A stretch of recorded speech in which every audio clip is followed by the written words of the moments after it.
Wait, maybe I can. I don't know. I wasn't looking, so. Yeah, you definitely can.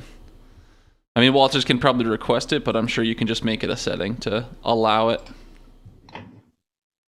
Ah, there we go. Sweet. YouTube is not receiving enough video to... That's what you guys said last time, and the video was totally fine last time.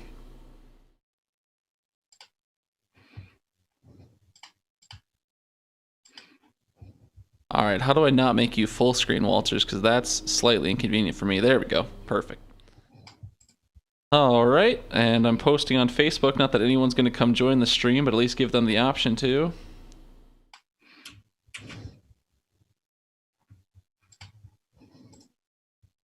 You're going to be taking us through a slideshow, Walters? Somewhat. When I get started, yeah. Let's see. I want to stop sharing my screen as of right now. Okay. So yeah, when we get to the comedy bit, yeah, I can do it. Okay, excellent. All right, so we're live on the YouTubes. Josh has picked the song. Does anyone want to do or tinker with anything else before we get going? Walters, do I sound super echoey? I tried to mess with my settings a bit, took the compressor down, but yeah, it's a little echoey, but you're gonna have to deal with it. Yeah. So. Okie dokie. Well, Josh, you all good?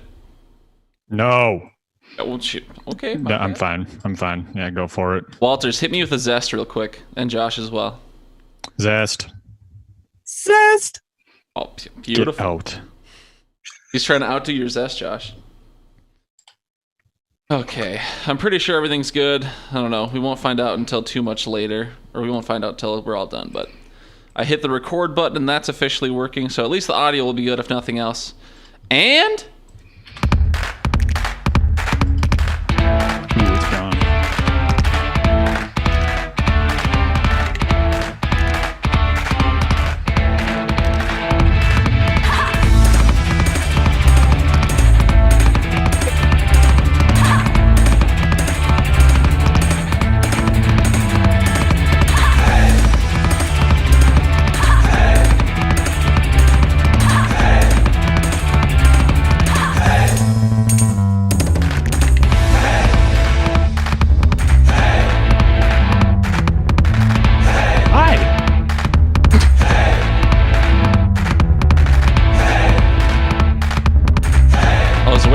something to cut it, but I don't think we're going to get to any sort of peak of the song.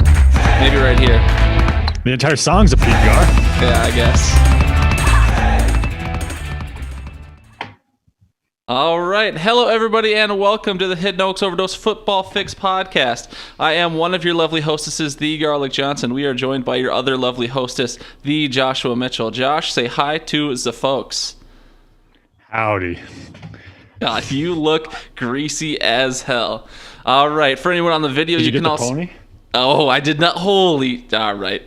Is that a man bun? Or is that a pony? It's a pony. I didn't bun it. All right. Well, before I was rowing, bro. Can't row in the basement without seeing where I'm going. All right. Well, at the top of the show, before I even get into plugging ourselves, Walters is here. If you're on the video, you can see him as well. But I just want to say a very special thank you to to Lucas. Jesus. Also thank you to Jesus. Shout out. He's been there. He's been a day oneer.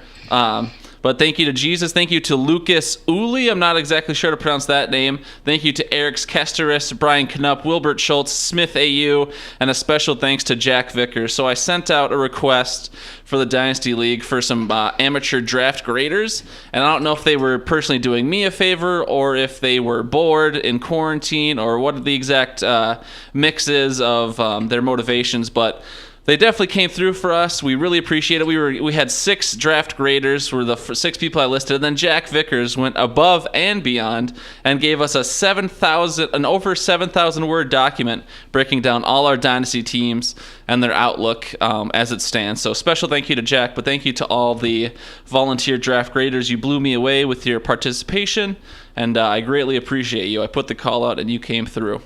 So we are going to do a bit of a grain of salt early on, despite not being in fantasy season. Those reviews that Jack gave, we have to take into consideration that last year he was competing for last place against none other than the Ryan Walters. So we can get there, but here, let me get through the intro. HiddenOaksOverdose@gmail.com, Facebook.com/hoodpod, Anchor.fm/hoodpod is where you can reach us. We do have a couple of items for the FanTASTY zone. Brian came through, and then we also had a Facebook comment from last time.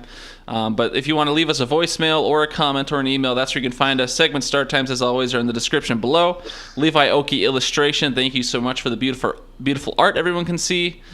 And that's the intro. So I don't know if we had anything else or if we want to jump right into Walters. But how's everyone doing? I'm doing great. I'm hoping you guys can hear me. So. Oh, we can hear you, buddy. Is there someone's talking? Oh. Shut up, Josh.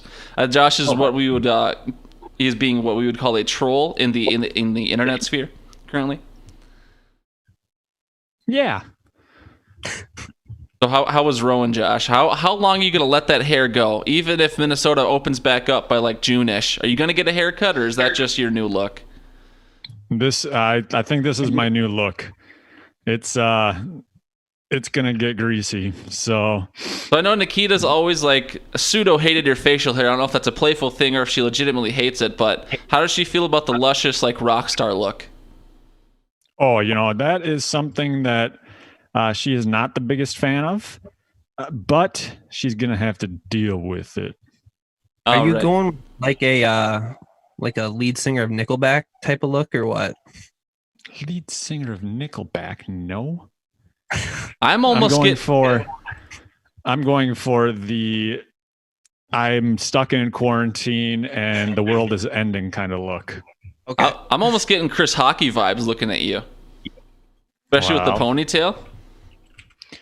Yeah, maybe. I don't know. Maybe. Josh, are you taller than Chris Hockey? Chris Hockey's 5'4", something like that. I'm 6 foot. 6'1" in heels. Sorry. Whoa, ladies, 6'1", hot damn. Walters, how tall are you? You're pretty gangly, fellow. Yeah, I'm 6'1", something like that. Oh, really? So I thought you were taller than that. Yeah. No. All right, away she goes. That's probably enough chit chat. All right, Walters, if that's enough chit chat, that means you are officially on the clock for your comedy bit. Oh boy, here we go. Sweet. No pressure, but the whole world is watching and judging you. All 4 of our listeners will highly scrutinize what you're doing. Yeah, you should. It's not that great. So as most of you guys know, or may not know, my podcast career has actually been on fire within the last 18 months. I've worked on projects known as the Victorious POD in the Land of 10,000 Pods, which I am extremely proud of being a part of. Over at the Victorious POD, they loved me so much over there that they decided that they were going to shut down. I mean, that's what they told me. But instead, they replaced me with a guy who spent 10 minutes in a segment trying to figure out how many letters were in Kaimi Fairbairn's full name. Still a great bit. My own project, the Land of 10,000 Pods, that was fantastic. That got off to such a great start that it came out in week 2 of the NFL season and then was shut down after week 8 in the NFL season. So that was really sweet. But this year, you guys gave me the awesome opportunity of doing a 3-minute comedy segment on your guys' fantasy football podcast. And while I love and appreciate the fact that you guys want me to do this, I have zero comedy experience when it comes for entertainment purposes and zero comedy experience in real life as well. Are you forcing your own laughter? Geez, I was hoping to be able to get through this whole thing without laughing at my own jokes. Don't get me wrong. As someone who loves the sound of my own voice, I'm super grateful to be here. You guys have a fantastic fantasy football podcast, but I don't understand. It doesn't make sense to me on why you would have a comedy segment in a fantasy football podcast, but it didn't make a lot of sense either when the Green Bay Packers decided to draft a backup quarterback in the first round of the NFL draft this year, and then followed it up with drafting a backup running back in the second round. So great job, Green Bay, for drafting. We'll get into that. As you mentioned, COVID-19 has, kind of, scared the world lately. This virus has forced a lot of people to lose their jobs, socially distance from their friends and family. It's forced us to stay home and be on lookout for things such as like toilet paper, disinfecting wipes, canned goods, and masks. It's taken a hit on a lot of local small businesses, but according to the Green Bay Press Gazette, there's been a small manufacturer around the Green Bay area where business has just been booming. This article claims that a jockstrap company has seen a 500% uptick in business since the virus started spreading from the Milwaukee area and beyond. And with the lack of N95 masks to protect yourself, you can see why sales are up so much. You can take a nice look at that picture right there. If COVID-19 wasn't enough to worry about, officials on the West Coast are reporting sightings of killer bees. Similar to COVID-19, people started panicking and started hoarding supplies. So the West Coast is reporting having shortages of insect repellent, garden hoses, and a few other things like Fresca. How about, there we go. Toothpaste. Doritos. There's been a shortage of Tom Cruise and NASCAR. No NASCAR out there. So, but yeah, so that was my bit. It was completely awful. I'm gonna try and work it. I literally, I put in a lot of thinking time and effort into this. So I really appreciate you guys letting me be a part of this, even though it was just god awful. I only saw Garlic's reaction. I didn't see any of Josh's reactions, so I'm gonna go back and watch this and see if I actually made Josh smile or anything like that. But thank you. You wouldn't be able to see my mouth past my mouth. But. All right, that was Ryan Walters, everybody. Woo! Come on, Josh. You don't want to. Are those Doritos? It's a graham cracker. A graham cracker. Excellent. All right, well, Walters, we appreciate you, and you've got a plethora of months here to come up with content if you want. Otherwise, you can just wait and be talkable in the fall. But I think it went good. I got a chuckle, sometimes laughing with you, sometimes laughing at you, and that's what the bit was for. So I think you nailed it. So thank you. I didn't really know what you guys could expect coming from a guy who still has a Hotmail account. So, but yeah.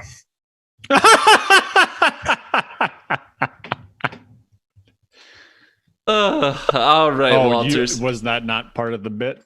Oh, that was part of the bit. There's no laugh track. You were the laugh track.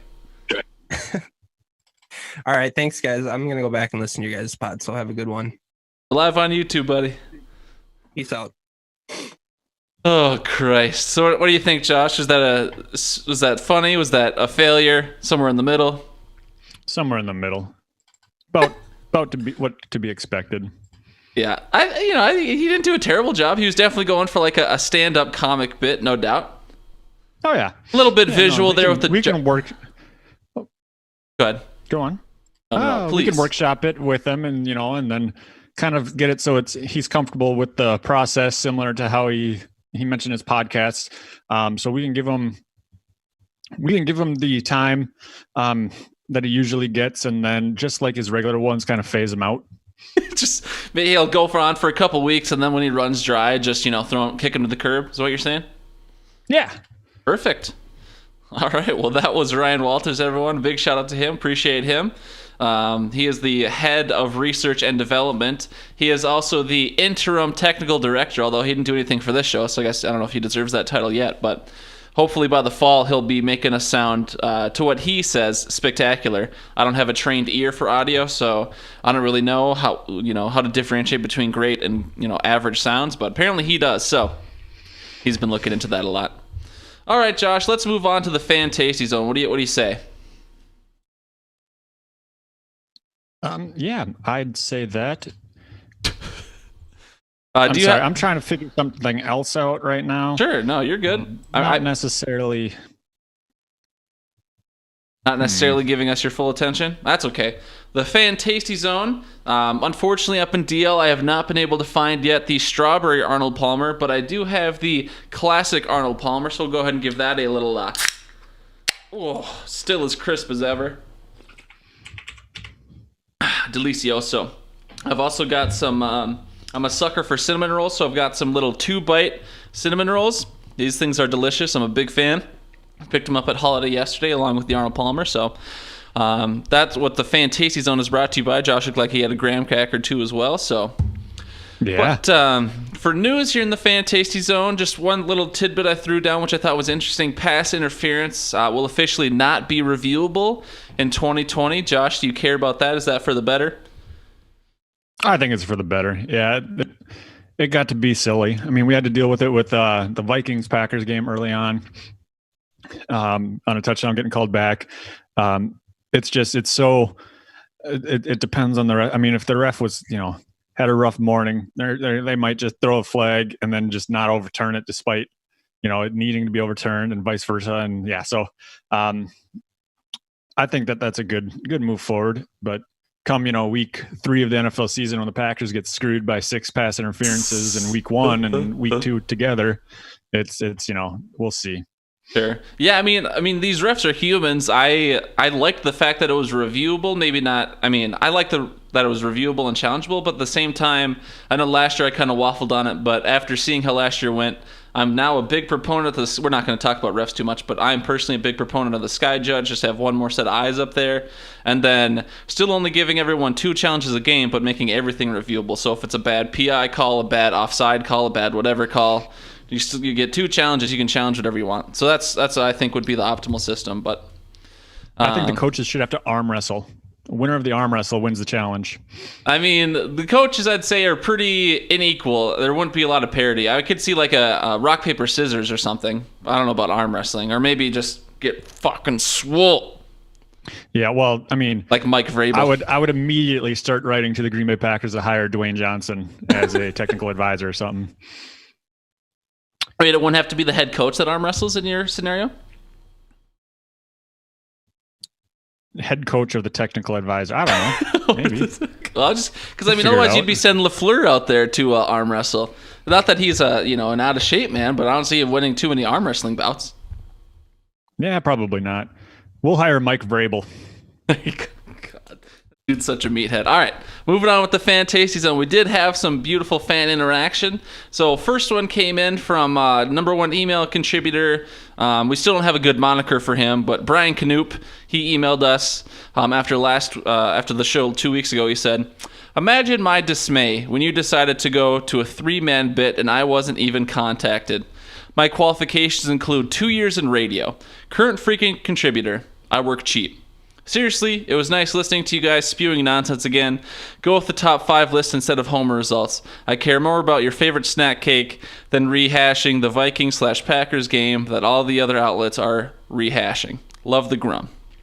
So, Brian, imagine my dismay when you're over here flaunting your 2 years in radio. You should be connected at this point, and you haven't even hooked up Josh and I yet. How come we're not taking common spot? If you've got all these radio connections and you got all this radio experience, how come Josh and I aren't on the fan yet? What's going on, buddy? I don't know, Josh. Point.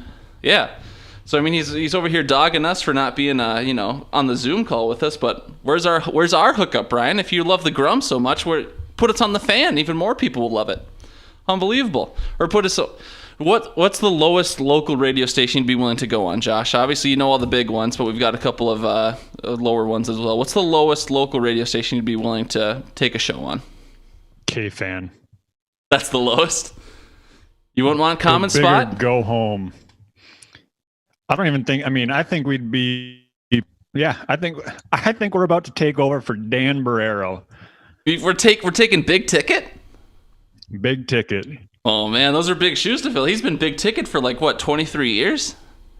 Well, yeah. I've barely been alive 26 years. I don't know if you'd like that very much. I'd love to take big ticket spot, but I figured we go for the lowest man on the poll first and take over Common and then work our way to somewhere else, but maybe not.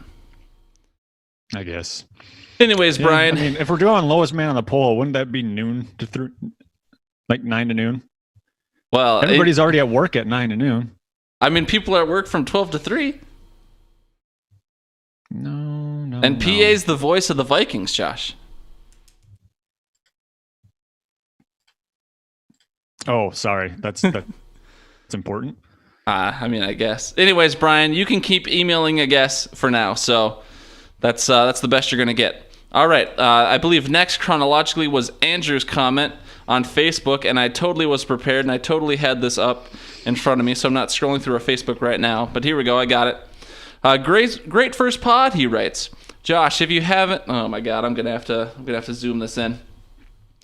Josh, if you haven't tried the breakfast pizza at Casey's, you're missing out. Also, you feel like you jinxed the Packers into taking a QB in the first round by joking that the Vikings would take one with their first pick? ? Josh, how do you respond?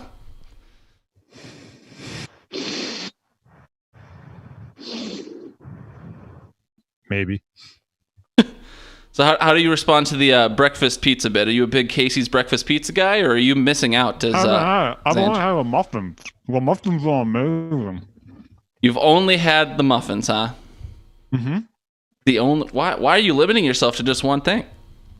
Because I walk in, I'll get energy drinks, and I'll be sitting there and waiting to check out, and I'll look to my left, and there'll be just a container of muffin, like a container of muffin. Yeah. Well, they put them in plastic containers, and I look at it at the checkout, and I look at the cashier, and I look at it one more time, and I go, fine. Son of a bitch, they got me yet again.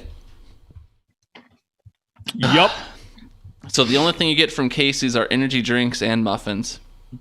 Yep. Brutal. All right, we'll move on to Brian's last email. Did you get a chance to preview this email, Josh? Because I think it's electric, but I don't know if you've had a chance to read it yet. I'm not getting any of the updates in that email anymore, so I have not. All of these are surprises to me. All right, Josh. Well, here let's get you a load of this one. All right, this is again from I don't know. We'll call him Poker Big Knocker Brian Knoop for now until we come up with a better moniker. Or he comes up with his own moniker, Duck Daddy. He's also known for spray painting squirrels, I think. So, anyways, from the Brian Knoop. As we try and navigate through this COVID-infested world, there are a few things that one can look forward to. One of these things is the Hoodcast. I was informed Tuesday that a new Hoodcast would be produced Wednesday evening. The excitement, the titillation, the anticipation. So I planned my next few days. I set aside Thursday morning at 10:30, as I planned my next few days, I set aside Thursday morning at 10:30 to enjoy an hour listening to Josh and Gar. I boot up my computer, get my headphones on, go to the website, and the last podcast is April 23rd. I thought, hey, is it possible I did something wrong? I'm on a new computer now at work, I'm on a new computer. Are you crying? Now at work. So now I begin to search through the Google machine. Found it. Different path. Last podcast is April 23rd. Dejection. Dejection turns to concern. What if something happened to those guys? Are they infected? Did they get their heads stuck in a big fat jar of honey and can't get out? I reach out to make sure all is okay. ... Josh went golfing. Effin' Josh went effin' golfing. My concern turns to rage. I have so little to look forward to, and now you do this. You build up my hopes only to have them come crashing down. Don't you know how to hold on a sec? What, honey? You found my 2-ply? Forget it. I am good now. Love the Grum. Thanks, Brian. I probably didn't do it justice with my delivery, but reading that email to me, that email was electric. That's gold. Yeah. I think that we need to take his first and second email into consideration and maybe have a discussion mano a mano, as in you and I, about that third member of our podcast. Just boot Walters immediately and sign Brian. He says he works cheap. You think he'd work for negative dollars? You think he'd pay us to work for us? Maybe. You never know. But that might be a good segue into this next segment. Oh, maybe not. Why? What do you want the next segment to be? So I'm going to try and figure out how to share my screen now. Okay. But that was thank you, Brian, for your contributions. Come up with your own moniker, unless you don't want to be the poker big knocker.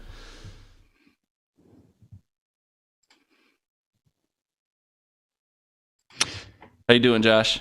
So, been a little bit busy in this whole quarantine. Ooh, by the way, before you get started, Josh, I just want to shout out to Eriks Kesteris. He is currently live on the YouTube, and he said you should do more early podcasts. So apparently, Eriks Kesteris, currently from Latvia, I don't know if his bar shut down or not, but shout out to Eric in the chat. Love you. Sorry, Josh. Didn't want to interrupt you, but I wanted to get that out before you got going. Yeah, can you see my screen? I can. Hidden Oaks Overdose Football Fix. Keep in mind, this is an audio podcast, but I can see your screen. Right. But this is, it's going to be on YouTube, isn't it? Yes, it will also be on YouTube. That is correct. So if individuals are interested when they're listening, they can go to the YouTube. But that's also true. That's what I was working on, because this morning I had it linked to our domain through GitHub. Well, I went on 10 minutes before the pod, went to go boot it up at hiddenoaksoverdose.com, and it was only the shell of what this looks like. Okay. So I'm going to refresh this and watch it mess up and piss me off. Okay. Just so you can get a whole glimpse. It's a pretty slow process because you're using Namecheap domain and we're using a free hosting service. Yep. So it's not going to be very fast. Okay. Well, you just keep vamping because I'm going to enjoy one of these beautiful 2-bite cinnamon rolls I got here. But if you look here, Gar. Whoa. It's an animated entry. Whoa. And the background is links to our sub pages. Whoa. But I don't have any of the sub pages made yet because I focused on the homepage. But this is what I have been doing during quarantine. Now, some of you listening may say, did you know how to do this already? Absolutely not. This is what I spend my time doing when I have nothing else to do. Messing around, dinking around, and obviously not learning because I can't get it set up through our domain yet. So what'd you say, Josh? If you do you want to see what hiddenoaksoverdose.com looks like? Yeah, I sure do. Watch it work now. I will be pissed happy. You'll be pissed happy, huh? Usually pissed means pissed or pissed means drunk if you're in England or Australia. So just to be clear, Josh, you said that domain name was hiddenoaksoverdose.com? Yep, and this is what pops up right now because it's just the shell of what you just saw. Okay, and excellent. This is everything that I've had to type. Just look at all of it. Just messing. All of these are full. Just diddly dink dong. We have a license through MIT, in case you're wondering. For what it's worth, I can't see any of your code right now. I just see the words that say Hidden Oaks Overdose.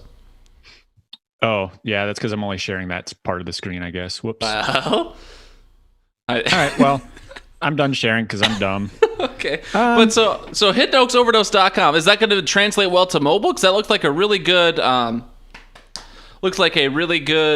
desktop website. Is that going to look good on my phone as well once you get going, or is it going to be a desktop primary? Let's not. There's some more learning to be done on getting it set up for mobile. Okay, but, I was just curious because most people use their phones these days. I was just curious. Yep, no, and that is something that I tried to take into consideration.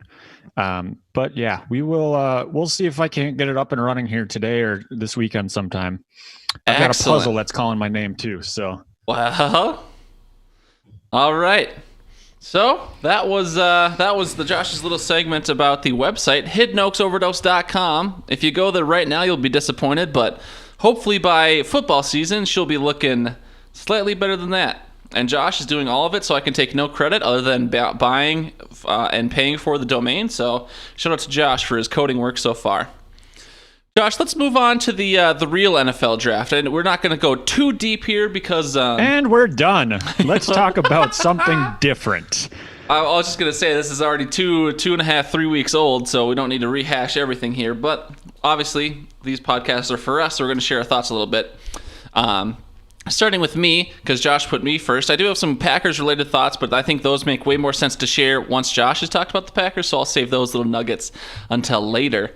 Vikings, I mean, they addressed areas of need. Allegedly, I don't know if Rick was just saying this to make himself look good or sound better to the fans, but allegedly he tried to trade up plenty in the first and the second to try and get more blue-chip type players, but never really worked out.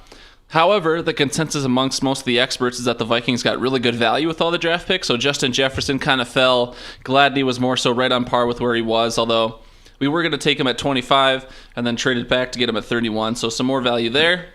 And then Ezra Cleveland, who I think was the first tackle taken in the second, and we got like pick 53 or whatever. But overall, we had 15 picks, and it was argued, which is a record, and it was argued that we got good value, so that's good. No Trent Williams came through that day. However, very excited Vikings fans seeing all these draft grades. The 2020 Vikings are not a better team, at least on paper, than the 2019 Vikings. So let's all take a chill pill. It's an exciting draft, and the defense is having to rebuild since we lost a lot of key players. Still have some studs there, but undoubtedly going through a transition/evolutionary period. Let's just keep that in mind. The secondary is very young.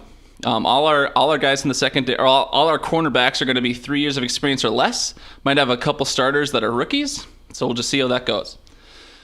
There are a lot of people who ripped Rick's drafting strategy, trading back and accumulating 6th, 7th, 8th round picks, or 8th round picks, 5th, 6th, 7th. But to those people who say we got to use all those picks to trade up, I mean, if that was the strategy of all 32 teams, why would anyone ever accept our 5th, 6th, 7th round picks to trade up if they were trying to do the same thing? If every single NFL team had the same strategy of only getting, round 1 through 3 picks, why would we even have the other rounds? So, I mean, I can appreciate wanting to trade up and getting more blue chip players, but if no one out there values the lower round picks, why would anyone ever take them in a trade from us to move up? So I appreciate the fact that in lieu of trading up, he instead traded back and accumulated a bunch of picks. It's doing something a little different. I'd be curious to hear all the complainers if we only had 5 draft picks but then signed 20 undrafted free agents, would they be still in an uproar? Because, I mean, you have a 90-man roster until the fall, so I think everyone is just overreacting just a bit because they want the team to be good now, but it's the way she goes. Overall, I gave the Vikings B+ on their draft because, again, they did address plenty of areas of need, but we didn't get a blue-chip tackle. The offensive line is maybe improved or not improved at all if Ezra Cleveland doesn't start, so we'll see. The only other notes I had on other team is that Tampa Bay taking the 2 top Gophers was cool, and their chance to play with Brady and Gronk is going to be cool. So, Josh, did the Packers draft this year? Depends on who you ask.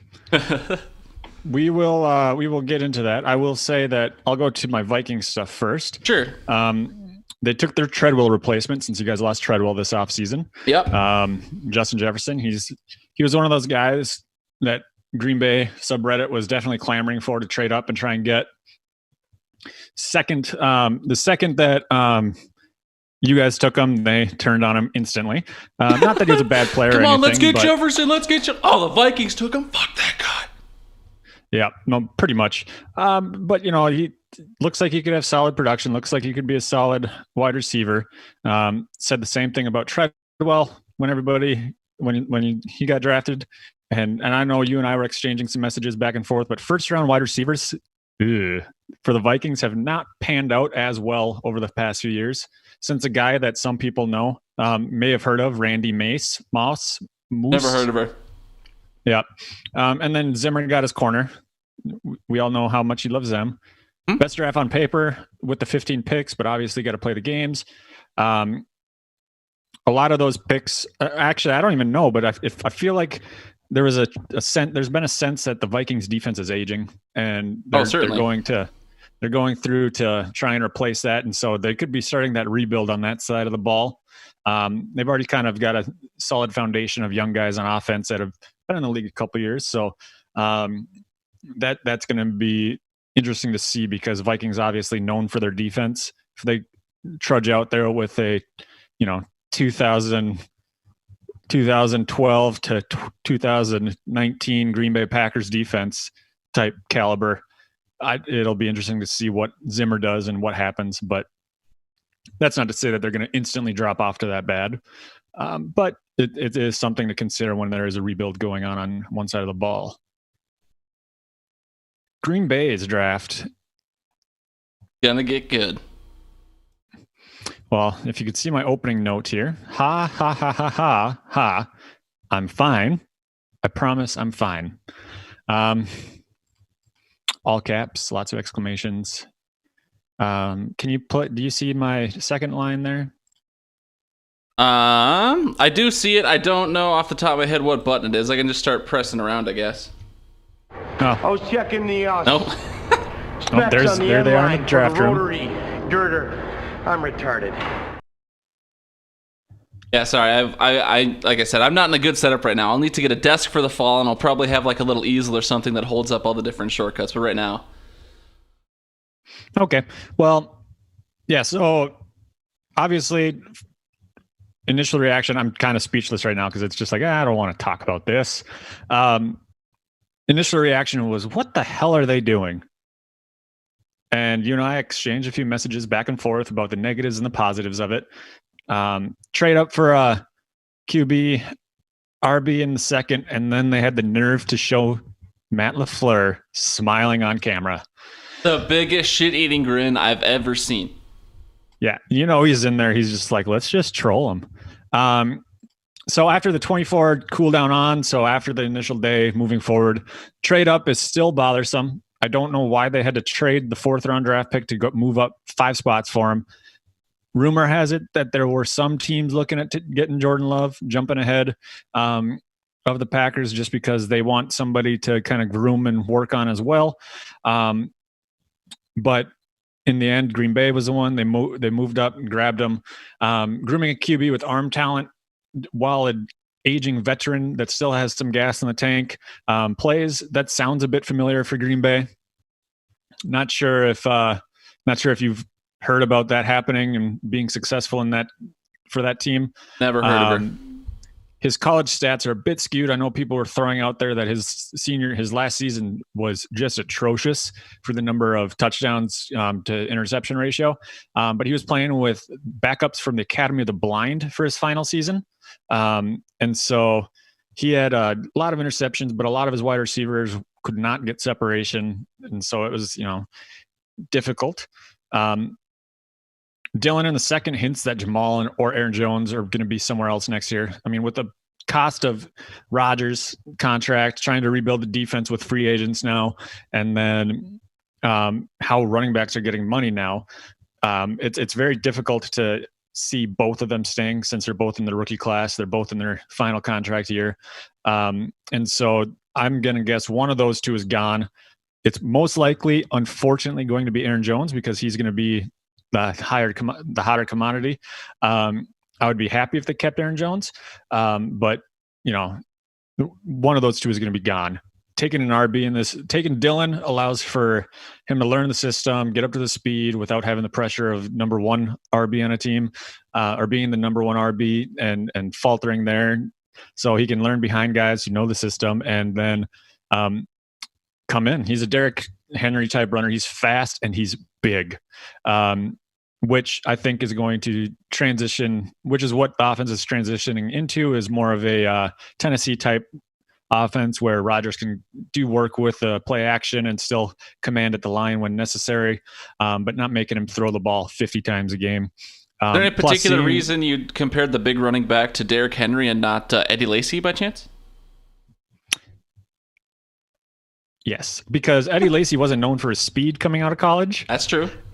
Dylan is one of those guys that he has speed and strength. So I've seen some of his highlights, haven't seen any of his lowlights because why would I look those up? But he's just a physical runner. I mean, yeah, you could compare him to Eddie Lacy as well, but hopefully his dietitian isn't the same guy.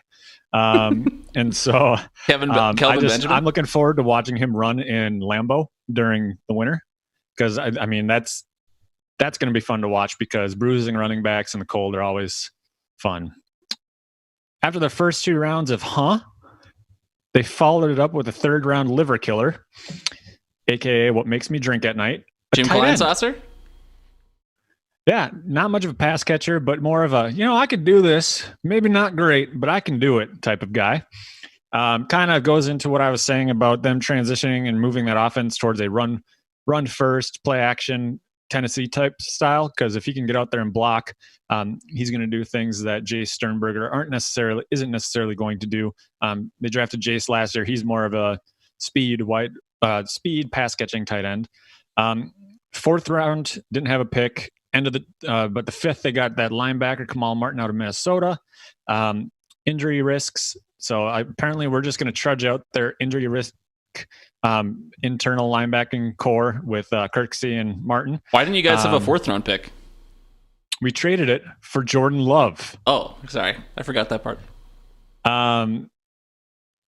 There was some people saying that Kamal Martin from Minnesota, if he wasn't hurt, he could be he could have been a day 2 type guy, late second, early third. I don't know how accurate that is, but I'm going to choose to believe it because it makes him look better than a 5th round draft pick. Hey. And then after that, 3 offensive linemen. Runyon is a good one. Hear good things about him. Jake Hansen is probably the most generic white guy name I've ever seen. And then we got Simon Stepaniak, kind of a good compliment to Jake Hansen for name-wise. Other than that, yeah, Vernon Scott, Jonathan Garvin.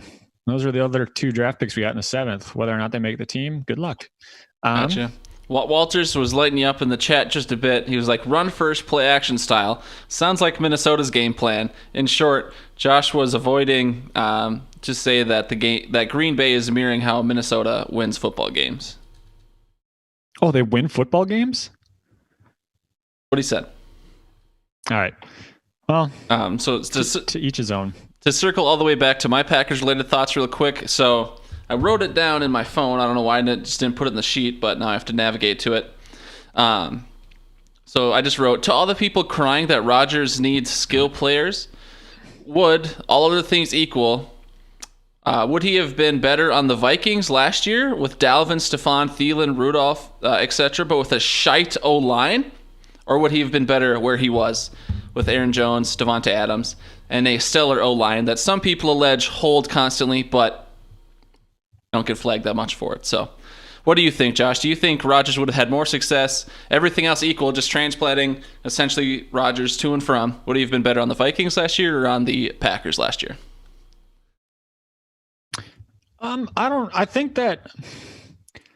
I think the Packers probably. I don't think that it would be tough. I think it would be close. Obviously, we can't live out that reality, not for the next 4 years, because that's when Jordan Love will take over as a 3rd franchise quarterback in a row for Green Bay. Yeah. And you guys will take a shot at Rodgers after he goes to the Jets and shows his penis off. Ladies. Yeah, no, I mean, it's tough to say. I mean, yes, skill position players are helpful. But there's a lot of turnover. There's a lot of guys who, you can pick up. We got Devin Funchess. Everybody's, he's coming off of a injury. They just I think they go to the hospital and look for football players. But right. He had a solid year in Carolina before last season. Got injured last season, and he's only 25. So kicking the tires on him. We've got Lazard, who stepped up last year, got rapport with Rodgers. We got touchdown Jesus, Jake Camaro, and then Devonta Adams, who, do you really need much more than him? So right. I think that they're going to be fine skill position wise. They're not going to, it's not going to be like a Thielen Diggs type combo, 1-2 combo, but it's how many teams out there have a 1-2 combo like that? Not just a couple. Yeah. I can think of a few. So it's like, it's whatever. Would it have been nice to get a top-tier wide receiver? Probably. But at the same time, if they are going into that run-first type offense, why? Right. Yeah, I guess my whole point was, unless you have all your studs on rookie deals, skill position players come at the expense of other things. So the Vikings have all these skill position players on offense and defense, but a terrible O-line. So, I mean, with the salary cap and the system that the NFL uses, you're not going to, unless everyone on your team's on a rookie contract and you somehow get that lucky through trades or whatever, then, your one position comes at the expense of others almost always. So I think that was the point I was trying to make there. Yeah. And then I gave the draft grade to the Packers of a Z+. Didn't want to go with just a normal Z because I think they did put in some effort for the future, but with Rodgers still having 4 years left on his deal, Jordan Love, if they pick up the 5th-year option, would be coming out of his rookie contract for his first year. So, YOLO swag 428 Blaze. Yeah, and I mean, if you think of look at I know it's not. This is what kind of turned me off to this argument, just because Jordan Love was a first round, yes, late, but traded up for. So it's not exactly the same type of situation. But the Patriots drafted Jimmy Garoppolo in the 2nd round when Tom Brady. Obviously we know how that worked out. Jimmy G played 3 games for the Pats since then. And now he's in San Fran. They traded a 2nd round for him, but they had 1st round offers. So this is one of those things, like if they can, groom Jordan Love for the next 4 years, get a 1st round or 2nd round draft pick for him, and Rodgers is still throwing, even if he's still throwing like he is now when he's not in his prime, that's something to be said. That would be a win, I think. But, right. I mean, certainly if that's how it goes, good on the Packers. Great strategy. Having a good backup quarterback is important. We've seen that many times with the Packers, but who knows how it's going to go, I guess is the point.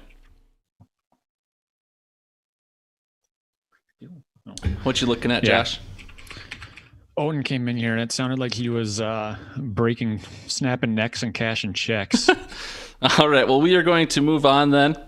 Those were our real draft thoughts, and this is going to be a longer pod.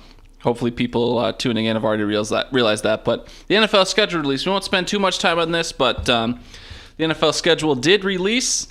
The Vikings are playing a primetime game in Seattle for the 3rd straight year. I don't know, while Vikings fans like to think that's a rivalry that's developed, but I don't think we've beat Seattle since 2009 and haven't beat Seattle in Seattle since 2006 or something like that. So while Vikings fans want to think it's a rivalry, they kick our ass every time. And then we play the Saints in Week 16. That is a real rivalry since about 2009, out of division, of course, but that's always been fun, I think. We will see if we're able to beat them yet again, or if they get the better hand. Who's to say for sure? But I don't know. That's developed into a fun little side thing at the minimum for Vikings fans, I'd say. That's really only my Vikings-related thoughts. Nothing too crazy. Otherwise, how about you, Josh? You have any Vikings or Packers-related thoughts? I'm not too happy with the Packers schedule, but it's not like I don't think I ever am. So, oh, nice background, nice screen. Like that? I'm scared because your eyes are lit up. You look like a demon monster child. But yeah, no, I mean, I hate the early bye. Obviously, we start off against Vikings, Bears, that sort of thing. It's interesting because we have. I'm trying to pull it up here, but my computer's being silly willy.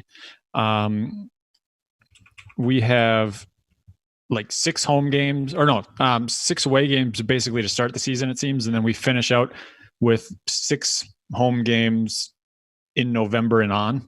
So it's going to be cold for Green Bay. Hopefully, none of the players complain, and hopefully we see some hard running. Maybe AJ Dillon will be up to speed, running down the throat. That was gross. I mean, you guys are maxed on primetime, though. You got apparently teams going to go maximum of 5 primetime games on the schedule. You got all 5. I think the Vikings only have 2, 3 if you count Christmas Day. Because I guess we're the only Christmas Day game. Yeah, no, I mean, I guess I didn't notice that. I didn't necessarily pay attention to the times, but they're a 13-3 team coming off of a NFC Championship loss, so sure. It's not like they're scrubs. Oh, I know. I'm just saying, we'll be seeing the Packers a lot, I guess. Everyone will be seeing the Packers a lot, unless they get flexed out of it down the road. Oh, or flexed into it. You never know. That's true. You guys could have 10 primetime games by the end of the year. Well, ladies. The only other thing I wrote down, because I wrote this down pre-schedule release because we made the notes earlier in the week, I said, how much primetime did the Tampa Bay Gronkaneers get? They got the max as well. They got 5 primetime games as it stands now. So when they go 2-6 to start the season, do they start losing those? Josh, the Tampa Bay Gronkaneers will not start the season 2-6. You've got a 49-year-old who thinks water helps with suntans, and you've got Gronk, who can barely string together a full sentence without having You to don't need take a to break. speak full sentences to catch a football, Josh. We've learned The that dude was many times. 95% robot his final season, and he took a year off. Dude's Yeah, he's going to be even better. The Tampa Bay Gronkaneers are not going to start 2-6, but even more, their last 7 games are either in a dome or at home in Tampa Bay. So these guys are going to have no harsh weather conditions down the road unless it's raining in Tampa or something. These guys are set up for a great back half of the season, playing in domes or at home. So these guys I've been to Tampa. It can, that weather can change on the drop of a dime. It could be nice, sunny, happy-go-lucky, and then just like Mexican food diarrhea, it hits you hard. So Mexican food diarrhea, huh? Yeah. But yeah, so it'll be interesting. I just want football season, so let's go. Yeah, I'll do. All right, Josh. Somehow we're already 48 minutes in, but I think we've been talking about good stuff. But this section is going to be thick because, again, referring back to the very top of the show, the volunteers out there who are able to deliver us content did so well and so good. We won't be able to cover it all in one podcast. I told Josh this could easily be its own podcast. Since we aren't making it its own podcast, we're going to try and give everyone... I'm going to try and do everyone justice by going through good highlights of what they said, knowing we can't cover every word, every punctuation mark. So just one more time, thank you to the 6 volunteers who were able to grade our Dynasty draft. And special shout out to Jack for writing us a novel. I don't mean that sarcastically. It's super cool that even if people don't appreciate what your takes are, that you would take the time to make those takes. I greatly appreciate that. And I don't really know how to reward you other than saying thank you, but preach, dog. So, Preach. All right, Josh, you have the other documents pulled up, both Jack's and the other one? Nope. Okay. I'll give you a chance. Sorry. Yeah, I may or may not have been trying to do something and accidentally erased all of my history and logins and everything on my computer. Jesus. Yeah, don't ask me how. Okay, well, this is the guy that's building their website. Okay. Yeah, something like that. Oh, God. All right, Copy of Jack's notes. Did you... Google copy of Jack Notes is the one you want to open, and then 2020 Hit Notes is how the other one starts. I've put highlights in throughout, so you don't have to go through and find your own thoughts unless you want to. I've highlighted stuff to say. But did you highlight mine too? Highlight yours? What do you mean? Well, I had a document set up where it was highlighted already. Oh, I did not see that. Where's that? In the drive? But where in the drive, right. Josh? I'll just go through with yours. I mean, pull up your own if you want. Anyways, so notes about the graders. So I've talked about the 6 people who were generous enough to give us their time of day. Lucasulli, again, still not sure, but it's definitely Lucas something. A random guy from the internet in a different Dynasty league that Josh and I are both in. He's in the old BSB league. He's a Giants fan. His qualifications include coming in dead last place in the BSB league last year. Please ignore the fact that he took someone else's dumpster fire team that Josh and I have ripped since the beginning. That was the Tom Brady super old Dynasty team that auto-drafted from the beginning. His final record was 3-10. His qualifications include that, as well as saying, I've had like 10 drafts happen, so I can give insight about what I've seen at least. So shout out to Lucas. Eriks Kesteris, the lovable Latvian liquorizer, had a nice little alliteration nickname for you there. Commissioner of the BSB League, been a top contributor to the Hidden Oaks Overdose since day one. He's a Steelers fan. Qualifications include saying, I'm so not ready for the rookie draft, facepalm. Sure, I'll take a look then, and okay, so a totally uneducated review based on some 30-second highlight reels on YouTube. So Eriks, big shout out to you. Max effort. Moving on to the Brian Knoop, sales, statistics, and gambling big knocker. #1 email contributor to the Hidden Oaks Overdose. He's the poor bastard who had to father the gangle. Oversaw the upbringing of all Hidden Oaks alum as a tribal father figure, aka Good Brian. Qualifications include a Bachelor of Arts degree in Communications and Political Science from Hamlin University, class of 1985. Ladies. He also said, I'm in, and K, you're the class of 1985. And he also said, I'll do some deciphering. Wilbert Schultz. Well. The dude who literally... the turntables. The dude who literally just quit this league days before the draft. But look who came crawling back. I love you, Willie. You probably won't listen to this, but I actually appreciate you. But I had to put some sarcasm in there. Co-host of the infamous and never heard Super Sport Bros podcast that him and Derek did, but was never put out there. Qualifications include being fluent in ASL, once looked like a gnome or even an Amish man with his beard, and has such a vast mental library of sports knowledge that it's honestly scary to witness sometimes. I know no one else can really appreciate this, but Josh and I have seen it firsthand. The way him and his brother Derek are able to just spit out sports facts about any sport is fucking weird, both professional and college. God.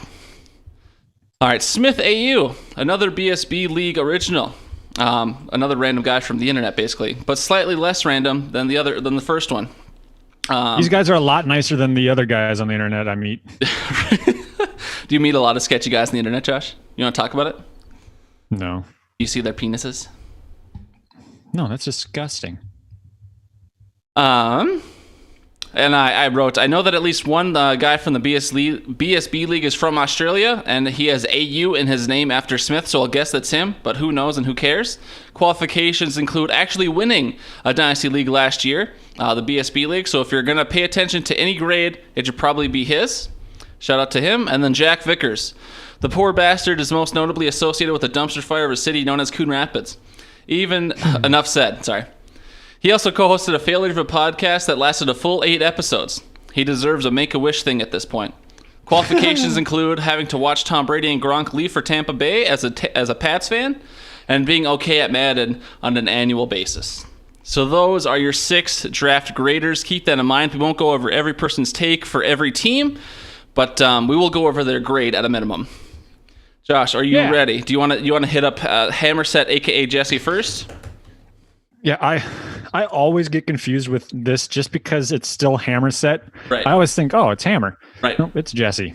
Yeah, let's start with the guy who had the first overall pick, didn't know how to work the computer. Got locked out of his account, apparently. He what? He got locked out of his account, apparently. I don't know if you remember that. He's like, I can't log in. Yeah. Send him a trade offer, talk to him about it. He says, that's tempting. Doesn't say anything back about it. I had to delete it 2 days after the draft happened. And he takes CH first overall. I mean, that's kind of expected with the landing spot. Brandon Ook, Antonio Gibson, Chase Claypool, Harrison Bryant. His grade, B+, 3.17 GPA. Yeah. I don't know how much more you want me to read. No, I mean,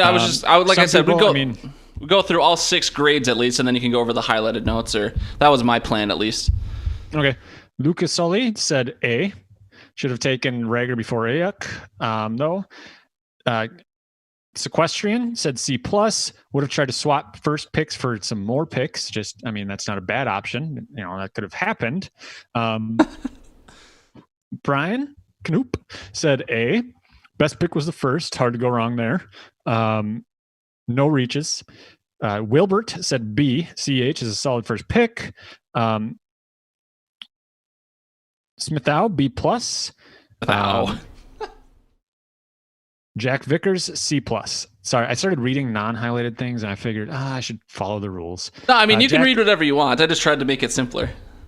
And then Jack said, didn't fix the big issue at QB, but did take the best available with the first 2 picks. And then I have Jack's other highlight up as well. Jack said, honestly, he feels like this team is a little shaky. Once you look at it, QB definitely looks okay for a redraft league, but would have loved to see him move to get a QB. Jesse has Rodgers and Wentz. Rodgers and Wentz are both solid, but each had history issues and are the 2 most talented, or the 2 most talked about teams in the draft for shockingly picking QBs. Jack thinks that Jesse's team, in terms of where he would rank his player or his positions, are wide receiver, then tight end, then running back. There's some good mix of startable options versus youth in wide receiver with Lockett, Thielen, DJ Moore, and Emmanuel Sanders. Tight end, Jack thinks is solid, and you have a good chance at tight end 1 numbers all year if you play your matchups right. Finally, for running backs, as Jack went down the list, it sure looks like he went for the handcuff for every major option. So if Fournette, Carson, CMC, or Mixon go down, you'd be set, but no real value in them otherwise. He says, I think you need to focus on improving this position fast if you want to be a threat the next couple of years. Otherwise, you've got the youth, except at quarterback, to sit back and continue to rebuild over the next 2 to 4. On only other notes Jack would be willing to say is looking at the rookie draft board. Ouch, that both love and hurts when during your long wait till your fourth pick. So Jack is of the opinion that with Carson Wentz and Aaron Rodgers, Jesse should have taken either Hurts and or Jordan Love, but he did not. Yeah. All right, and then I'll start off with the next one, which is my team. So the Gentle Golden Giants, a.k.a. Garrett and I, we had a GPA of 3.45, which is good enough for a B+. We took Cam Akers with the second pick, J.K. Dobbins with the fourth pick, Jalen Reagor with the 12th pick, Keyshawn Vaughn with the 13th pick, Quintez Cephas with the 22nd, Jordan Love with the 32nd, and Thaddeus Moss with the 42nd. Lucas gave me an A. Just like this is going to be a common thing among all the graders, but he says you think you should have gone Jonathan Taylor with one of my first two picks, but I did not. Eriks Kesteris gave me a B+. And he said I had a nice stack of running backs, but he said if the Love pick was to spite all Green Bay fans in your league, then I give you a B+. If not, then a B. But it was a little bit to spite Josh and for the meme, so I gave myself the B+. Brian Knoop gave me a B. He says Brady and Rivers are only one bad block away from their careers being over, and Kyler Murray is terrible. First of all, Rivers has never missed a game. Second of all, Kyler was a better quarterback than the other two of them last year, so don't want to come at Brian, but he is wrong on both accounts there. Brady, sure. But Willie gave me a B, smithau gave me an A-, and Jack also gave me an A-. So that was me. And Josh, looks like you're typing something. I don't know if you're ready to go over Jack's highlighted portion of the doc or not. For the GAR. For the GAR. Yeah, sorry. Oh, you're good. I'm in no rush to go anywhere. Definitely likes your team. Thinks that Brady might be the Brady bias. But seeing the QB list, don't have a glaring weakness at any position. But not saying it's dominant top tier, but definitely better than you thought, or better than you thought for a team picking at 2. He said that your overall kind of Positions: rankings, QB, RB, wide receiver, Tennessee, tight end, Tennessee. QB, I think you're stacked, set for the future. Your running back core is decent, but I love what you did with the picks this year. Damian Williams, Philip Lindsay. Not sure why just those 2 words are highlighted. Well, I just try to combine it with the next highlight. Damian Williams, Philip Lindsay, if they become. Yeah, if they become the 1A, then you could still have an RB2. Overall, not an exciting group for your wide receivers, but it'll get the job done this year and over the next 3 to 5. Would say that this is the first priority to improve this year and beyond. If you can get a stud when you feel like you can, or when you feel like you're in win now mode, or otherwise a couple more young options. Tight end for a pretty volatile position. I actually like yours. You have a lot of depth. Don't you have like 40? Garrett, to Garrett's chagrin, we have been kind of the tight end whisperer. I've had a lot of tight ends on the team for sure. Okay. So you have depth, chances at being something. Overall, you can see this team making playoffs this year and being a threat for years to come with all the youth. Just depend on some of the rookies and younger guys jumping out to be a top contender. Beautiful. You want to hit up the creamy to start on the next one then? Yeah. Wait, isn't it Scrub Lords? Nope. What? Next is Premier. He drafted 3rd. We're just going in draft order. Oh, well, on my screen it is. You sure you didn't scroll too far? I read the team name, so it says Garlic, and I didn't read past that. No, sure, I got you. Yeah, he named his team Garlic's Tiny Johnson. Yep. What a guy. I saw. Yep. Welcome to the league. I love it already. GPA 2.4, C+ overall rating. His picks: Justin Jefferson, Joe Burrow, KG Hamler, Albert O, and then DJ Dallas. Yeah, I don't know how to say that name. Lucasulli said C, reached on Jefferson and Burrow in the first, is a non-superflex, is not value at all. Eriks Kesteris had B, liked what he saw in the 30-second highlight reel from Jefferson. Brian Knoop, B, best pick, Joe Burrow, no-brainer. DJ Dallas was a reach, totaled 833 yards from scrimmage from his last year in college. This ranks him 137th among backs who are eligible to be drafted. Interesting. And then cool name though. Willie gave him a B-. Great first 2 picks. A little bit of homerism there. Smithau said D. Creamy must have been smoking some good-ish during this draft. Jefferson at 1-3 was the biggest reach in the draft. Then he takes Burrow over Swift at 1-9 in a single QB league. Do you think he would have walked away with all this with Jonathan Taylor, Swift, and Herbert in third? He's saying instead of doing what he did, he could have done that. Yeah, right. Nope, I know. Jack Vickers, B. After the first round picks were rough. Probably another homerism take on Justin Jefferson as 1-3. No, you definitely don't see the difference between the homers and the non-homers in their grades. Right. Other than Eriks. But yeah, so overall C+ grade. All right, so going into Jack's deeper dive on the Premier, a.k.a. Nicky C, a.k.a. Rookie on the Block. Holy hell, found all the running backs. This was the fourth team I was reviewing, and I kept wondering how everyone had such light QB depth on their squad. Apparently that's because you took all of them. A little worried about the future in 2 to 3 years since RBs have a short shelf life, 26 plus and on, but we will get to that. Fournette and Derrick Henry are both easy top 10 options this year. He also has Marlon Mack, Melvin Gordon, and the Juice, a.k.a. Darius Geis. Wide receivers look very solid to me, with any of your top 5 or so options being playable week to week, and a ton of youth dart to throws in the rest of your depth. Jack said the tight end position with Rudolph, or he said, speaking of your other needs, tight end position. Rudolph and Witten were both solid options in their day, but I don't feel that either is really a startable choice now, with being on run-first teams and, frankly, just having better options behind them with their age. I think Witten is, a Raider now, I want to say? Jason Witten's a Raider? I think. Anyways, Jack says, long story short, I think this position is going to cause you a lot of stress for who to start and ultimately end up getting you 7 points instead of 5, if you guess right. I'd look to make a trade here with a couple pieces, not for something huge, but at least a top 10 to 12 option so you don't have to worry about who to start. Jack finally says, I don't hate your QB room by any means. Feels like it's probably middle of the pack and safe, but just that all 4 are in the same ballpark without a ton of upside. Depending on one of your 4 surprising a lot of people this year, I'd have to guess Baker or Burrow, you could be looking at a top squad. But if things shake out poorly for you this year, you could be looking at a short window and so seem like you're in a win now kind of mode, especially with you not really doing much with your rookie draft beyond the first round. So I think his QBs are like Bridgewater, Burrow, Baker, and I don't know, some other guy similar to that.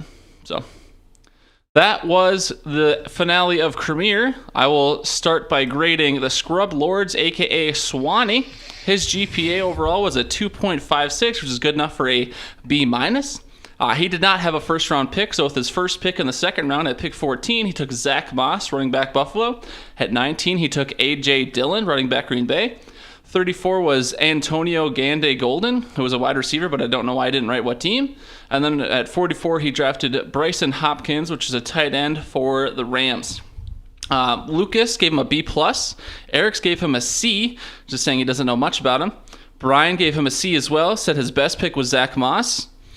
He also said, with only 4 picks and 1 throwaway, Swaney really needed to hit big on all of them and failed to do so. So Brian was not a fan of your draft. Willie Schultz gave him a B+. I think Willie was pretty positive in most of his gradings. Said he loved the Zach Moss pick. Smithau gave him a C. He said Swaney must have regretted trading his 1.04 because it seems he needs running backs, considering he makes minor reaches for Moss and Dillon. Unfortunately, these guys won't be taking anyone to a championship. And then Jack Vickers gave you a B-. Swaney. Now, let's also just point out that this is the same guy that traded me Joe Mixon, Stephon Diggs, and I don't even remember the third, for Antonio Brown and Lamar Miller. So that's that guy. That's why he drafted the way he did. Want to read his Jack's deeper dive? Or I don't know how to read. That seems like an issue. We should probably address that. So Jack says that he feels like your quarterback, or feels like Swaney's quarterback, RB, and wide receiver are all pretty similar. Not amazing. Definitely not in the top half, but definitely in the top half. Sorry. So to do that in all 3 key positions, while others, So to do that in all three key positions, while others have a big weakness, that one of them is huge. Starting at QB, I'm a huge Dak fan. Nailed it. Overall, he thinks that you've got a pretty safe couple of starters for the with potential for 1 or 3 more in running backs. In the next year or two, it feels pretty set here. Wide receivers feels about the same, that there's no clear-cut number one, but about 5 guys who could be putting up wide receiver 1 numbers on any given week, and safely hitting wide receiver 2 the rest of the time. That position also seems safe for the next handful of years, good enough to get the job done with a safe floor.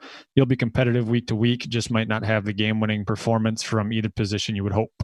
Rounding out the tight ends, Hawkinson, and that's all Jack had to say. That's it. Moving on to Nate. He said after Hawkinson, there's a giant cliff behind that. Well, yeah, there's nothing to talk about. There you go. There is nothing after Hawkinson. Gotcha. Team owner Nate with a GPA of 2.56, which is good enough for a B-. He had Jerry Jeudy, nice pick in Denver. Then Denzel Mims at pick 15. Brian Edwards, Anthony McFarland, Seth MacFarlane's little brother, Darrington Evans, and then Donovan Peoples-Jones. Lucasulli, A++. He thinks Nate killed the draft. Judy's a beast. Mims is probably number 1, and so just got good value. Sequestrian, D.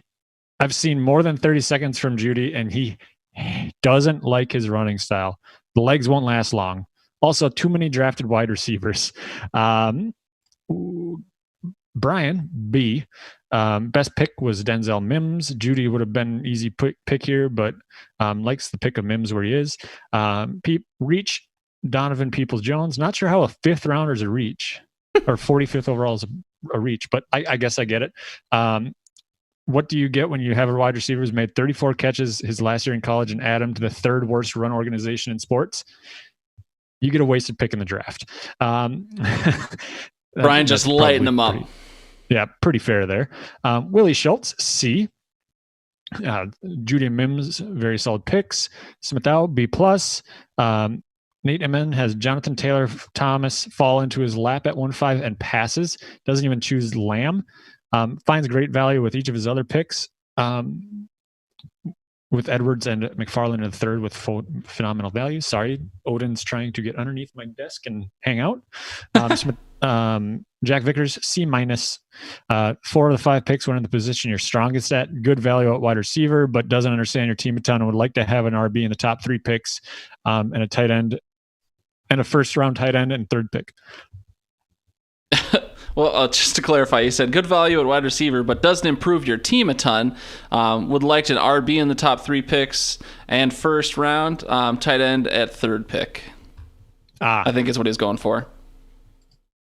Okay, and then Jack also went on to say, by far the most stacked wide receiver team I've seen so far.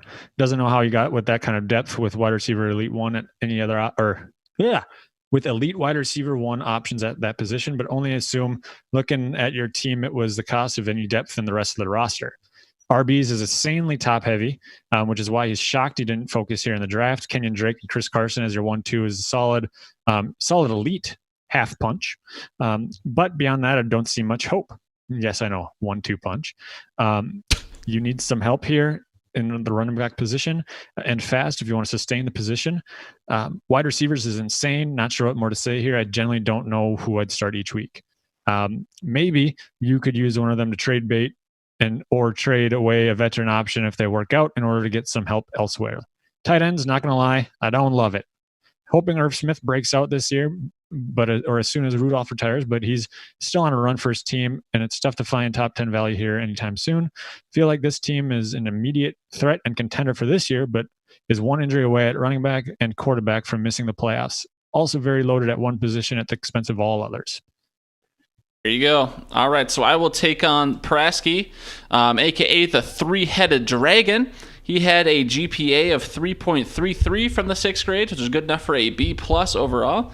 At pick 6, he took C.D. Lamb, wide receiver Dallas. At 16, he took T. Higgins, wide receiver Cincinnati. 26 was Joshua Kelly, running back the Chargers. 36 was Jalen Hurts, quarterback Philly. And 46, he took the homer, Tyler Johnson, who is now a wideout for the Tampa Bay Bucks. Lucas gave him a B. Eriks gave him a B+.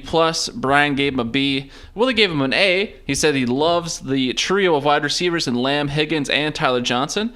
I think Al will produce good numbers as rookies. I think the Hurts pick could be good. Could be a good one in a couple of years, depending how Philly utilizes him. Smithau gave him a B+. Prasky, unfortunately, also appears to pass on Jonathan Taylor, but at least he nabs the best wide receiver in the class. Solid value through the rest of the draft. And Jack gave him a B+. Moving on to Jack's deeper notes about the Prasky, a.k.a. the League Ted. How are you picking 6th? This team is way too good on paper to have not made it to the championship game. Honestly, if you don't win at least one title the next 2 to 3 years, you're doing something wrong and should be ashamed. Let it be known that Prasky had just won the year prior, and he broke the streak of the championship team not making it to the playoffs the next year. So he came in looking hot, just probably had an unlucky first playoff round that put him down. But just let that be noted. Anyways, Jack goes on to say, I was going to say your wide receiver core is middle of the road, but honestly, you're not going to ever start a third wide receiver over one of those 3 RBs. Anyway, so who cares? And all you really need is 2 options, and you've got that with Tyreek and maybe T.Y. Hilton for now. To Jack's point, we actually do start 3 wide receivers, so that's notes a little off, but Jack, I don't think, knows exactly what our roster is. Also, CD, Higgins, and Tyler Johnson as rookies seems likely that at least one of them will hit, setting up your wide receivers to be solid for several years. Tight end is also scary with Kelsey as of now. Shocker here, but he's not a fan of your quarterbacks. By the looks of it, you had a good strategy with this position and just got screwed over the last couple years. Jameis fired and backing up Drew. Dalton replaced by number 1 pick. Brissett replaced by Rivers, and Luck retiring. Honestly, if Luck was still playing, could you imagine the squad with him at quarterback? Overall, this is your biggest weakness, so if you can find a way to package some of them with maybe Ingram or wide receiver depth, you could be elite at all positions. That was the Prasky.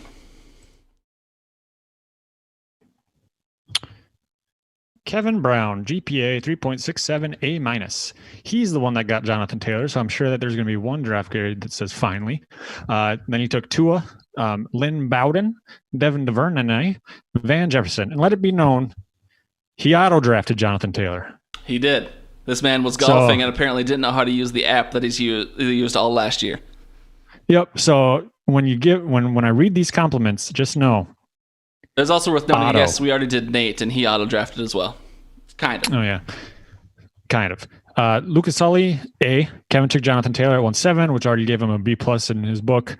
Tua at 2.7 when Burrow went 1.9 seems pretty valuable, but 1.9 for Burrow is already looked at as a reach. Kesteris, A. Must be nice getting Taylor at 1.7. Tua will probably be good for fantasy as well. Brian Knupp, B-. Best pick was DuVernay.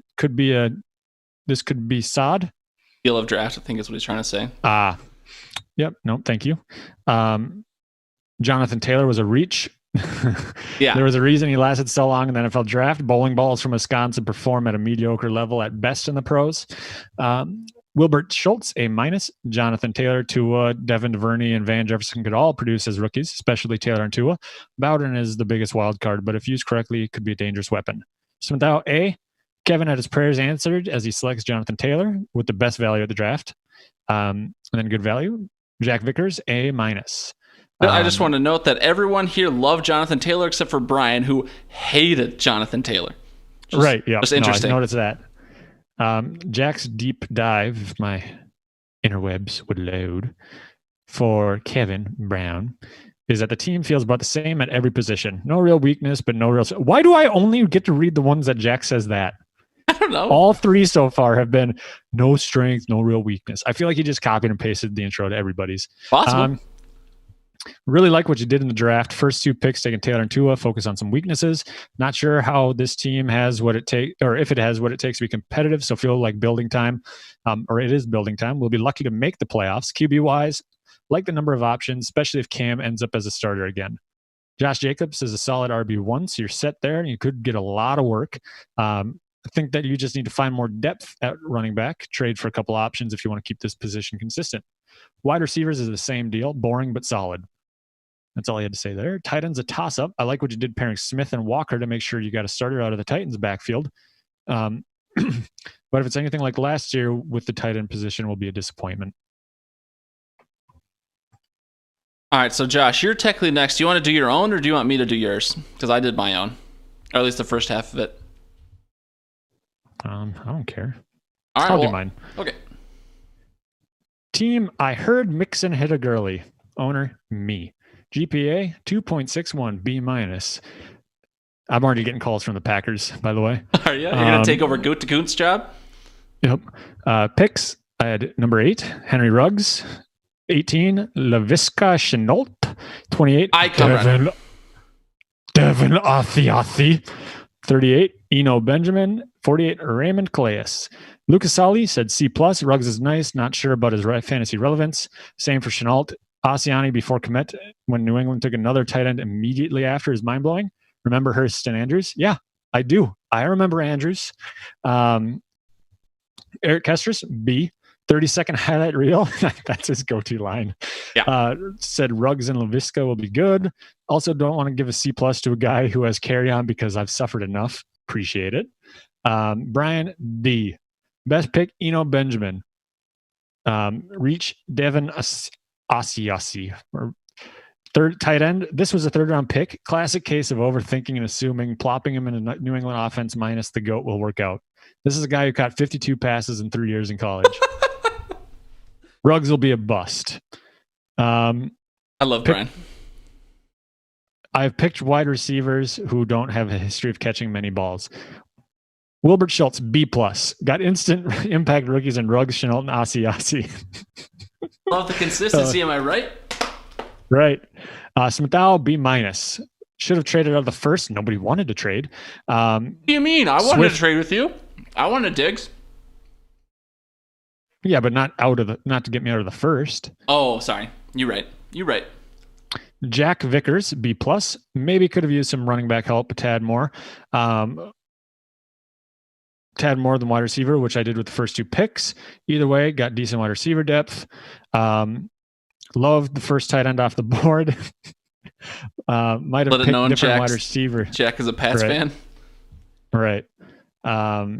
Jack's breakdown. Oh, you got to read all of this. Another very 7-wise solid team. Feel like I should probably have this one in my head as my number 2 so far, only behind Prasky. Scary options everywhere, but more impressive is the depth. There's no real fall off at any position after the obvious couple top players. Josh has done well setting his team up to win this year, but also be good for years to come.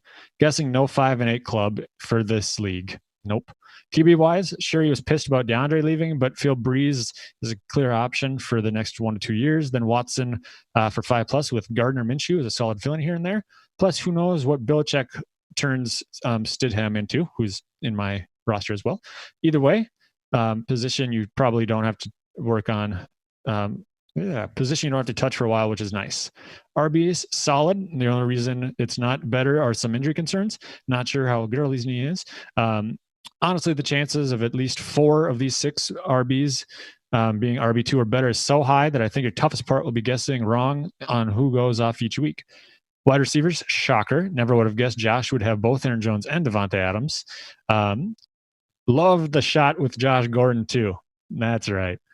Think how good he'll be now that the NFL allows a read. Tight end, love. Definitely the most depth at tight end so far. See you in the playoffs, if not the championship for the next few years. Trust me, I've been saying that for the last few years. You've been saying that, but where have you been? The playoffs, but not the championship. There you go. I've got 3rd place, I think, 3 years.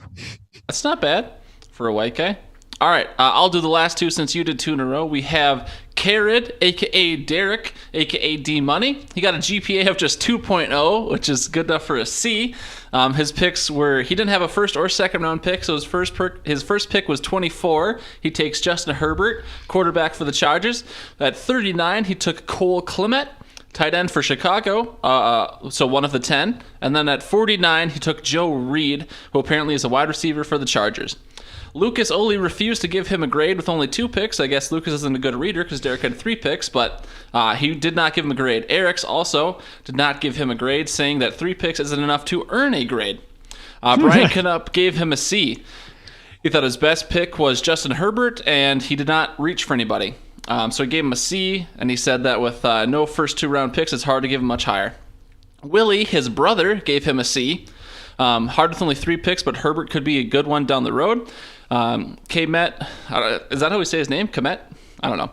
Could be a good one, but the Bears have 10 tight ends, so competition could be tough. Smithau gave him a B, saying Kered doesn't have many picks, but he maximizes their value. Starting QB in the 3rd and arguably the top tight end in the class, a full round after 2 others go off the board. Finally, Jack gave him a D for trading away his top 3 picks. Yeah, so that was that. Jack's deeper dive on the Derek. It looks like you have top-heavy talent at all positions. QB-wise, definitely solid. You've got 2 top 10 options in Ryan and Wilson. For running backs, it seems decent, but not necessarily elite. I think you will be picking between Howard, Connor, and Coleman most weeks, where any should be able to get you at least 10 points, but none are going to win the week for you. Same thing here at wide receiver. A clear-cut number 1 you can start and forget, and then a lot of decent options behind him. I think you're going to be competitive every week, but you're going to have weeks where you guess wrong at all 3 positions and end up with more points on your bench than starters, so that will get frustrating. Tight ends are a very solid group, but with Ertz, Gronk, and Ebron all getting older, I think you're looking at losing all 3 of them around the same time with only Kmet possibly left if he works out. You will have solid starters for a few years, but will need to make some contingency plans ASAP if Kmet doesn't prove to be a top 12 option. Overall, I feel like I see this team fighting for a playoff spot to be in the top half, but one that could win any given week due to decent depth. Just kind of stuck between the win now and rebuild mode with not a ton of excitement. All right, and so finally we have the reigning, defending league chump, also known as Tylaw, or T. For his draft, he got a GPA of 2.5, which is a B-. His picks were DeAndre Swift at 10. What? Did you think I forgot how to read? Well, I mean, I said I was going to do 2 in a row because you did 2 in a row, but if you want to go for Tyler, you go never mind. for it. Go on. I guess I wasn't listening. So, no, it's all good. So you don't want to do it? Because I don't care. Nope. Okay. Nope, you're good. All right, so number 10, he took DeAndre Swift, the running back for Detroit. At 20, he took Michael Pittman, wide receiver for Indy. At 30, he took Adam Troutman, the tight end for New Orleans. At 40, he took Ben DiNucci, a quarterback for Dallas. And then at 50, he took Jonathan Ward, a running back for Arizona. Lucas gave him a B. He said Swift at 110 is, which means round 1, pick 10, is just value to me. He also likes Pittman there at pick 20. Eriks gave him a C+. Brian Knoop gave him a D, liking Michael Pittman most. But then he says, reach Ben DiNucci. We'll be lucky if he, we'll be lucky if he ever even gets to hold a clipboard as a backup. D, wasted first round pick on a Lion, and 3rd and 4th rounders were throwaways. So Brian coming in hot. Wilbert Schultz, B-. Smithau, A. It looks like Josh might have highlighted this, so I'll read it. Somehow, or no, I think I highlighted it just in a different color. I don't know. Somehow the league lets the champ Tylaw select Swift at 110 and Pittman at 210. I don't know why Tylaw wants to roster DiNucci in a 1 QB league when he could have snagged an upside wide receiver there, but they are all long shots, so it's a minor knock on an otherwise solid draft. And finally, Jack Vickers gave his draft a C. So moving on to Jack's deeper dive on the Tylaw. This has been a long segment, but if any of the Dynasty people listen to it, hopefully they'll appreciate it. Tylaw. They won't. Overall, this team looks like a solid team. This looks like a solid team, at least with starters, but not a lot of depth. Obviously, with Mahomes right out of the bat, you win the QB position and are set here for life. But I like that you have a veteran option with Big Ben as well as one of your youth options in Daniel Jones just in case. Feels like this position is pretty set for years to come, and you shouldn't have to worry much. Running back seems solid at first, but there's a lot of running backs on the squad without a lot of substance. None of your top options feel like a sure thing going forward, though, which is what makes me nervous. Wide receivers, on the other hand, are insane. Between Godwin and Julio, that's 2 potential top 5 receivers right there. With Juju, another potential top 10 if he bounces back with Big Ben, which Jack thinks he will. I would roll out 3 of your 4 receivers for as long as they are relevant to take up the flex position and help offset the question marks at running back. Similar situation here at tight end, with rough secondary options but depth being irrelevant when you have a top 2 option like Kittle. Overall, I feel like your elite options are enough to carry you to at least a top 4 finish this year and possibly several years, since you have elite wide receivers, QB, and tight end are all young. But if things go wrong, you're going to have a tough time replacing some options, and running backs could go either way at this point. Woo! All right, that was long. Josh, you have any other thoughts about the Dynasty draft? No. Okay. So, Josh, then let's talk about the show for next fall. We're actually not doing as bad on time as I thought we might be, so I'm not overly displeased. I don't know if you are. But, so did you get a chance to read this prior or no? I did. Okay. I like it. All right, so I'll just kind of read through the outline, and Josh, feel free to interrupt or interject, but I'll just kind of read the notes I put down. So I wrote down the first few fall shows will be kind of like this show going on right now, more homer-based, and then hit our stride with the season. So in the fall, we usually do we kind of break down. Last year we did like a minute just breaking down each team for fun, because we do end up predicting all 256 regular season games. So I'm sure we'll do one of those. I'm sure we'll do one reviewing the Hidden Oaks Redraft League draft, and we usually find, I don't know, we do another fantasy one as well. So we have a couple preseason ones that are similar to this one. I'm saying we should take the hot take segment, the locks and upset segment, and the studs and duds segment and put them in the vault. Not saying we'll never use them again, but why not? If we do them every year, they might get stale. So if we kind of switch back and forth, they will all seem fresher and more fun for the fans. So I'm saying we take a year off on those 3.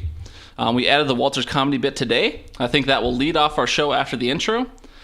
So we're going to keep the FanTASTY zone for brief news and current events and fan interaction. So that's basically going to be Brian's segment if he emails us every week.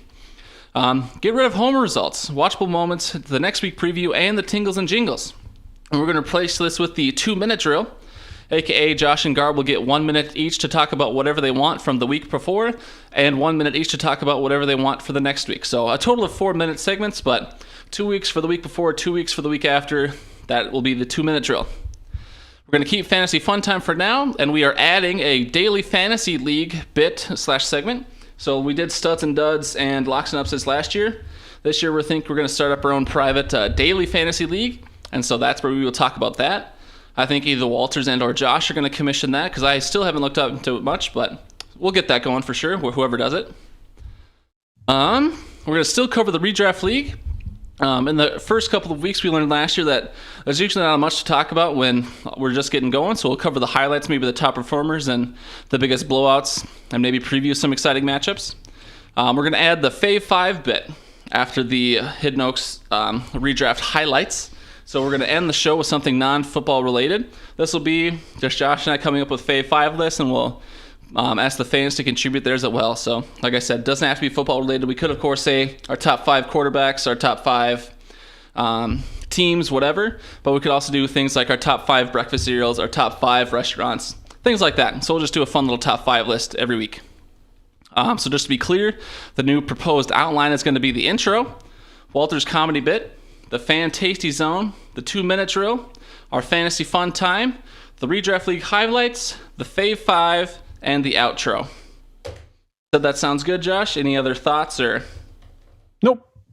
We can, if I do have other thoughts, though, I will let you know. Yeah, we do have plenty of time. Obviously, this is not set in stone. So fans out there, if you've listened to the podcast this long for some reason, if you want to let us know, maybe there will be a big uproar about getting rid of studs and duds or locks and upsets for a year. So if there's high fan demand, we'll take it back. But otherwise, I think it's going to be best to at least take a year off, and then maybe we can do back and forth. Like this year, we'll do the daily fantasy, and then next year we'll go back to studs and duds and locks and upsets or something like that. But just keep it fresh, so we're not doing the same thing every time. So fans, if you have any ideas for the show, let us know. Otherwise, I mean, that's pretty much the podcast, Josh. How do you think we did today? long. I mean, it's only been an hour and a half. It's definitely not our longest pod. No, that's true.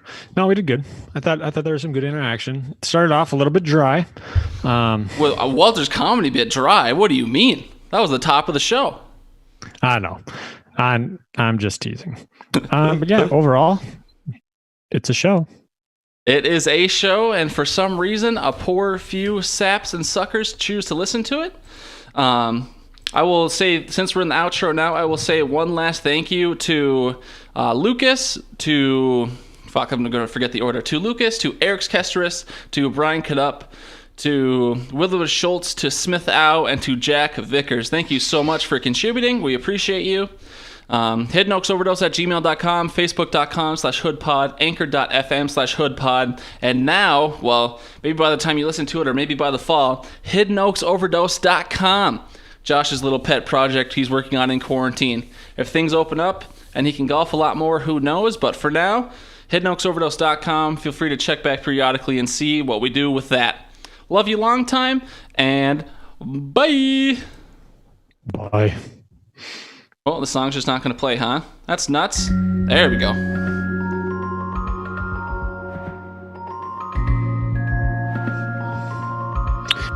All right, Gar. I'm dip setting.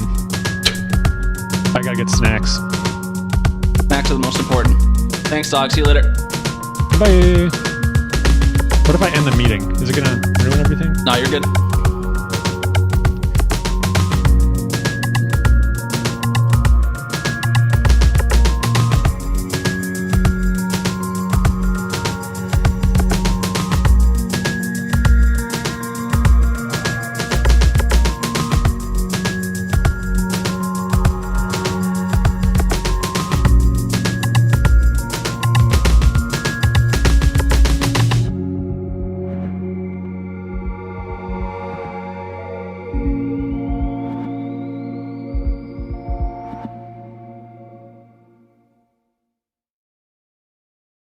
How do you like that?